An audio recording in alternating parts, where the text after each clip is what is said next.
அதாவது இறந்தவர்களுக்குத்தான் கூட்டு பிரார்த்தனை செய்வார்கள், நான் இன்னும் சாகவில்லை என்று பாமக எம்எல்ஏ அருள் அன்புமணிக்கு பதிலடி கொடுத்துள்ளார்.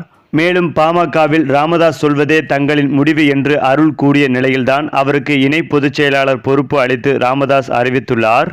அந்த வகையில் பாமகவில் நிறுவனர் ராமதாஸ் மற்றும் அன்புமணி இடையே மோதல் தொடர்ந்து வருகிறது. அன்புமணியை தலைவர் பதவியிலிருந்து நீக்கிய ராமதாஸ் தலைவர் பதவியை தாமே வைத்துக் கொள்வதாக அறிவித்தார். இதன் பின் இருவருக்கும் இடையில் மோதல் நடந்து வரும் சூழலில்தான் பாமகவில் யாருக்கு அதிகாரம் என்ற சூழலில் நிற்கிறது. அதேபோல் ஒவ்வொரு மாவட்டத்திலும் பொதுக்குழுவை நடத்தி வரும் அன்புமணி தனக்கே நிர்வாகிகள் ஆதரவு என்று கூறி வருகிறார். அதேபோல் ராமதாஸ் புதிய மாவட்ட செயலாளர்கள் மற்றும் பொறுப்பாளர்களை நியமனம் செய்து வருகிறார். இதனிடையேதான் சேலம் மற்றும் தருமபுரி மாவட்டத்தில் அன்புமணி பொதுக்குழு கூட்டத்தை நடத்தினார். அப்போது சேலம் மேற்கு மாவட்ட எம்எல்ஏ அருள் பங்கேற்கவில்லை. திடீரென ஏற்பட்ட நெஞ்சுவலி காரணமாக ஓமந்தூரார் அரசு மருத்துவமனையில் சிகிச்சை பெற்று வந்தார். மேலும் சேலம் பொதுக்குழு கூட்டத்தில் எம்எல்ஏக்கள் மீண்டும் நல்ல உடல்நலம் பெற்று வீடு திரும்ப அனைவரும் சேர்ந்து கூட்டு பிரார்த்தனை செய்வோம் என்று கூறினார். இதனால் நிர்வாகிகள் மத்தியில் சிரிப்பலை எழுந்தது. குறிப்பாக அன்புமணியின் பொதுக்குழு கூட்டத்திற்கு வருவதை தவிர்க்கவே எம்எல்ஏ அருள் இப்படி செய்தார் என்று அன்புமணியின் ஆதரவாளர்கள் கூறினார்கள். இந்த நிலையில் பாமக நிறுவனர் ராமதாஸ் தைலாபுரம் தோட்டத்தில் புதிய மாவட்ட செயலாளர்கள் மற்றும் நிர்வாகிகள் கூட்டத்தை கூட்டினார். அதில் பங்கேற்க எம்எல்ஏ அருள் தைலாபுரம் வந்தார். அப்போது செய்தியாளர்களை சந்தித்து அருள் பேசும்போது ராமதாஸ் சொல்வதே எங்களின் முடிவு, இருவரும் இணைய வேண்டும் என்பதை தொடர்ந்து வலியுறுத்தி வருகிறோம், விரைவில் நடக்கும். அன்புமணி எனக்கு அண்ணன் போன்றவர்.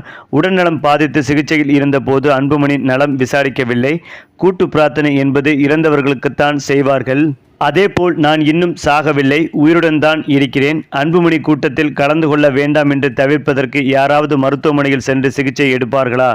நான் அரசு மருத்துவமனையில் தான் சிகிச்சை எடுத்தேன். அதன் பரிசோதனை முடிவுகள் மருத்துவமனையில் உள்ளது என்றும் தெரிவித்துள்ளார் பாமக அருள். மேலும் தொடர்ந்து பாமக எம்எல்ஏ அருளுக்கு இணை பொதுச் செயலாளர் பதவி அளித்து ராமதாஸ் அறிவித்துள்ளார்.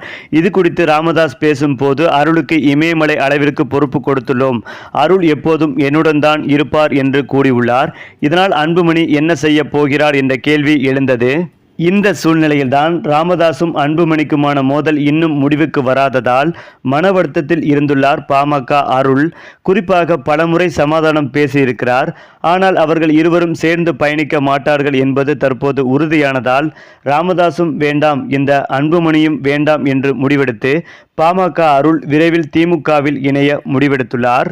அதற்கேற்றாற்போல் முதலமைச்சர் ஸ்டாலின் அவர்களை நேரில் சந்தித்து விரைவில் பாமக அருள் திமுகவில் இணைவார் என்றும், ஸ்டாலின் இதற்காக மிக உயர்ந்த பதவி அவருக்கு கொடுக்க உள்ளதாகவும் தற்போது தகவல்கள் சொல்லப்பட்டு வருகிறது.